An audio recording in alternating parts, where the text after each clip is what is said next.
കേരളത്തിനെതിരെ വിദ്വേഷം ജനിപ്പിക്കുന്ന കേരള സ്റ്റോറി രണ്ടാം ഭാഗത്തിനെതിരെ ഒറ്റക്കെട്ടായി കേരളം. സംസ്ഥാനത്തിന്റെ മതസൗഹാർദ്ദത്തെ തകർക്കാൻ നടത്തുന്ന ശ്രമങ്ങളെ തള്ളിക്കളയണമെന്ന് മുഖ്യമന്ത്രിയും പ്രതിപക്ഷ നേതാവും പ്രതികരിച്ചു. ചിത്രത്തിനെതിരെ സാമൂഹ്യ മാധ്യമങ്ങളിലും വ്യാപക രീതിയിൽ പ്രചാരണം ആരംഭിച്ചിട്ടുണ്ട്. The Kerala story 2 goes beyond ചിത്രത്തിന്റെ ട്രെയിലർ കഴിഞ്ഞ ദിവസമാണ് പുറത്തുവന്നത്. കേരളത്തെ അപമാനിക്കുന്ന ട്രെയിലറിനെതിരെ പ്രതിഷേധവും ശക്തമായി. കേരളത്തിൽ കേട്ടുകേൾവിയില്ലാത്ത സംഭവങ്ങളെ കുത്തിനിറച്ച ചിത്രം ആദ്യ ഭാഗം പോലെ തന്നെ രാഷ്ട്രീയ പ്രചാരണമാണെന്നാണ് ഉയരുന്ന വിമർശനം. കൂടുതൽ വർഗീയത കലർത്തിയാണ് ഇക്കുറി സിനിമ ഒരുക്കിയിരിക്കുന്നതെന്നും സോഷ്യൽ മീഡിയ ഒന്നടങ്കം വിമർശിക്കുന്നു. ട്രെയിലർ പുറത്തുവന്നതോടെ സാമൂഹിക സാംസ്കാരിക രാഷ്ട്രീയ നേതൃത്വം പ്രതിഷേധവുമായി രംഗത്തെത്തി.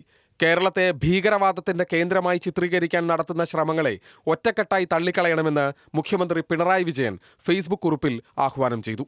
സംസ്ഥാനത്തെ അങ്ങേയറ്റം ആക്ഷേപിക്കാനുള്ള നീക്കമാണ് ചിത്രമെന്ന് വിദ്യാഭ്യാസ മന്ത്രി വി ശിവൻകുട്ടി ന്യൂസ് മലയാളം ഹലോ മലയാളത്തിൽ പറഞ്ഞു. യഥാർത്ഥത്തിൽ കേരളത്തിൻ്റെ മുഴുവൻ ജനങ്ങളെ ആക്ഷേപിക്കുകയാണ്. ട്രെയിലർ കണ്ടപ്പോൾ തന്നെ ഇതൊരു വർഗീയ ചേരിതിരിവ് ആണ് എന്നുള്ള നിലയിൽ വന്നിരിക്കുകയാണ്. കേരളത്തിൽ നടന്നുകൊണ്ടിരിക്കുന്ന വികസന പ്രവർത്തനത്തിൻ്റെ യഥാർത്ഥ മുഖം എന്താണെന്ന് കാണിക്കുന്നതിന് വേണ്ടി ഉള്ള ഒരു ധൈര്യക്കുറവാണ് ഇന്ത്യ ഗവൺമെൻറ്റും ഈ കേരള സ്റ്റോറിയുടെ പുറകിൽ പ്രവർത്തിക്കുന്ന ആൾക്കാരെ സംബന്ധിച്ചിടത്തോളം ഉള്ളത്.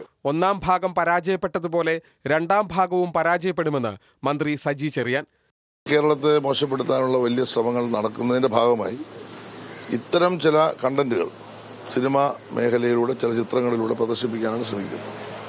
അതൊന്നും കേരളത്തിൽ വിജയിക്കില്ല. കേരളത്തിലെ ജനങ്ങൾക്ക് അത് തിരിച്ചറിയാൻ കഴിയും. ഒന്നാം ഭാഗം എങ്ങനെ പോയോ അതുപോലെ തന്നെ രണ്ടാം ഭാഗം.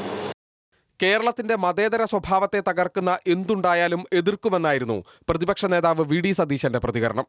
കേരളത്തെ അപമാനിക്കുകയോ കേരളത്തിന് ദോഷകരമായ ബാധിക്കുകയോ കേരളത്തിന്റെ ഒരു സോഷ്യൽ ഫാബ്രിക് തകർക്കുകയോ ചെയ്യുന്ന രീതിയിൽ വന്നാൽ അതിനെ ശക്തിയായി എതിർക്കും. എന്നാൽ സിനിമ കാണേണ്ടവർ കാണട്ടെ എന്നും മുഖ്യമന്ത്രി എന്തിനാണ് കാണരുതെന്ന് പറയുന്നതെന്നും BJP സംസ്ഥാന അധ്യക്ഷൻ രാജീവ് ചന്ദ്രശേഖറിന്റെ പ്രതിരോധം. കേരള സ്റ്റോറി നിങ്ങൾക്ക് ഇഷ്ടമല്ലെങ്കിൽ കാണണ്ട, പക്ഷെ ഇഷ്ടമുള്ളവർക്ക് കാണാൻ അവരുടെ അവകാശം. നിങ്ങൾ ആരാണ് തീരുമാനിക്കേണ്ടത് ഏത് പിക്ചർ ഞാൻ കാണണം, ഏത് പിക്ചർ ഞാൻ കാണാൻ പാടില്ല? മുഖ്യമന്ത്രി എങ്ങനെയാണ് തീരുമാനിക്കേണ്ടത്? ആരാണ് മുഖ്യമന്ത്രി? മുഖ്യമന്ത്രിക്ക് അത് ഇഷ്ടമല്ലെങ്കിൽ കാണണ്ട. ആരാണ് നിർബന്ധിക്കുന്നത്?